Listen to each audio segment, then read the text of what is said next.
तो आजना विडियो में मित्रों बात करीशुं आपणे जे राज्य सरकार द्वारा मित्रों जे नवी शाळानी मंजूरी जे आपी दीधेल छे एटले के बात करीए के राज्य सरकार द्वारा जे नवी 85 सरकारी माध्यमिक शाळाओ एमांथी मित्रों जे 70 बिन आदिजाति विस्तारमां 15 आदिजाति विस्तारमां अने 5 जे सरकारी उच्चतर माध्यमिक शाळाओ जे मंजूर करवामां आवेल छे। हवे आनो मित्रों ऑफिशियल माहिती परिपत्र शुं छे अने तमाम जे शाळाओ जे कया जिल्लामां मित्रों जे मंजूरी आपेल छे तेनी तमाम माहिती आजना विडियोमां आपणे जाणीशुं। तो मित्रों प्लीज चैनल में आप नवा छो तो चैनल ने सब्सक्राइब करी लेजो जेथी आवी सरकारी भरती कोई शिक्षण खातानी बाबतनी आपणी चैनल पर तमने माहिती झड़पथी मळी रहेशे। तो आपणे अहींया ऑफिशियल परिपत्र आपणे शुं छे अहींया मित्रों जोशुं। तो पहला आपणे अहींया शिक्षण विभागनो जे परिपत्र छे मित्रों तेमां शुं कहेवा मांगे छे ते अहींया जोईशुं के नवी सरकारी माध्यमिक शाळा अने उच्चतर माध्यमिक जे शाळाओ मंजूर करवा बाबत मित्रों जे एनी वहीवटी मंजूरी आपवा बाबत अंदाजपत्रमां एटले वात करीए के जे गुजरात सरकार शिक्षण विभाग ठराव क्रमांक अहींया बधुं लख्युं छे मित्रों। आ मित्रों अहींया आपणे डायरेक्ट अहींया सीधुं जोवाना छे के अहींया के शाळानी संख्या मित्रों केटली छे। तो अहींया वात करीए के माध्यमिक शाळा मित्रों जे 70 छे अने आ माटे मित्रों जे शिक्षण सहायक जे मित्रों माध्यमिक में जे 40,800 जे एनी सेलरी होय छे जे कायमी शिक्षक नी बात करीए तो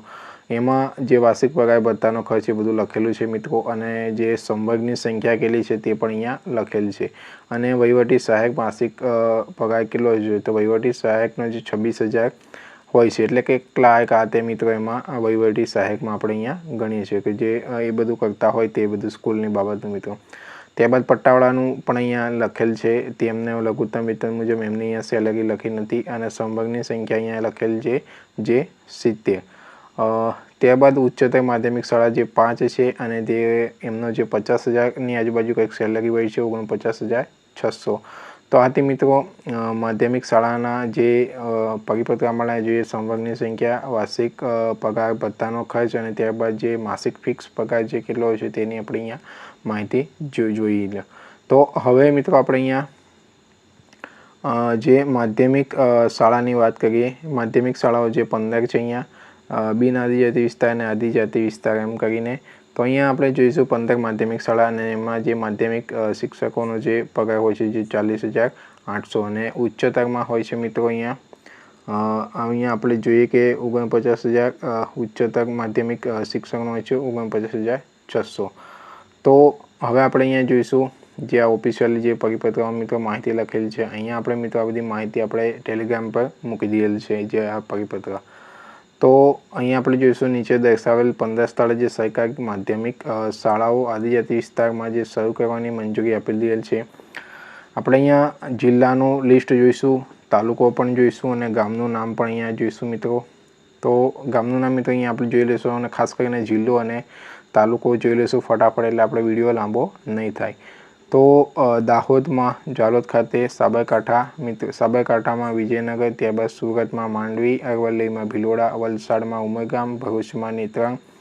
તાપીમાં નિઝર જે 15 સ્થળે સરકારી માધ્યમિક શાળાઓ જે આદિજાતિ વિસ્તારમાં શરૂ કરવા આવેલ છે તેની માહિતી જોઈએ છે આપણે।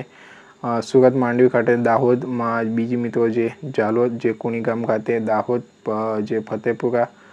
ફતેપુર છે મિત્રો ત્યારબાદ સાબરકાંઠા પોશીના સાબરકાંઠા ખેડબ્રહ્મા દાહોદ અને દાહોદ ફરી અને ત્યારબાદ સુરત તેમાં ગરબડા ખાતે 2 છે જે એક મટવા ગામ અને નિમસ ગામ ત્યારબાદ સુરત ખાતે માંડવી અહીંયા સુરત ખાતે મિત્રો જે માંડવી તાલુકામાં ત્યારબાદ આપણે અહીંયા જોઈશું જે 70 સ્થળે જે માધ્યમિક બિન આદિજાતિ વિસ્તાર જે શરૂ કરવાની બાબત છે અહીંયા મિત્રો કે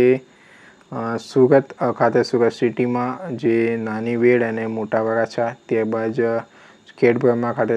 ખેડબ્રહ્માના ઠાસરા ગાંધીનગરમાં કલોલ સુરતમાં ઓલપાડ વડોદરામાં કરજણ ખેડામાં ગલતેશ્વર વડોદરા બનાસકાંઠા આણંદ ત્યારબાદ ખેડા મહીસાગર બનાસકાંઠા ત્યારબાદ બનાસકાંઠામાં કાંકરેજ અને દાંતીવાડા ખેડામાં કપડવંજ વડોદરામાં ડેસર બનાસકાંઠામાં વડગામ ગાંધીનગરમાં અહીંયા આપણે જોઈએ કે દેગામ ભરૂચમાં છે ત્યારબાદ બનાસકાંઠામાં ફરી કાંકરેજ જોઈએ આપણે અહીંયા જે બિન આદિજાતિ વિસ્તાર છે તેની વાત કરીએ મિત્રો તો અહીંયા 21મા નંબરમાં અહીંયા ફરી જોઈશું જામનગર ખાતે ત્યારબાદ મહેસાણા બેચરાજી બનાસકાંઠા, દિયોદર બનાસકાંઠા, ડીસા વડોદરા, સાવલી અરવલ્લી મોડાસા, કચ્છમાં અબડાસા બનાસકાંઠા, લખાણી બનાસકાંઠામાં, કાંકરેજ ખેડામાં જે ખેડા ખાતે, પાટણ રાધનપુર, મહેસાણા બેચરાજી વડોદરા, ડભોઈ સાબરકાંઠા, ઈડર બનાસકાંઠા, લખાણી સુરેન્દ્રનગર, ચુડા ખાતે જે મોરબી હળવદ બનાસકાંઠા, ધાનેરા બનાસકાંઠા, લખાણી સુરેન્દ્રનગર, પાલડી પાટણ અહીંયા જોઈ લે, સરસ્વતી અમદાવાદ રૂરલ જે ગ્રામ્ય વિસ્તારમાં, સાણંદ અને અમદાવાદ મિત્રો, દેત્રોજ રામપુરા. આ તે મિત્રો 45 અને હવે અહીંયા જોઈશું જે 46 થી જે 70 જે શાળાઓની વાત કરીએ.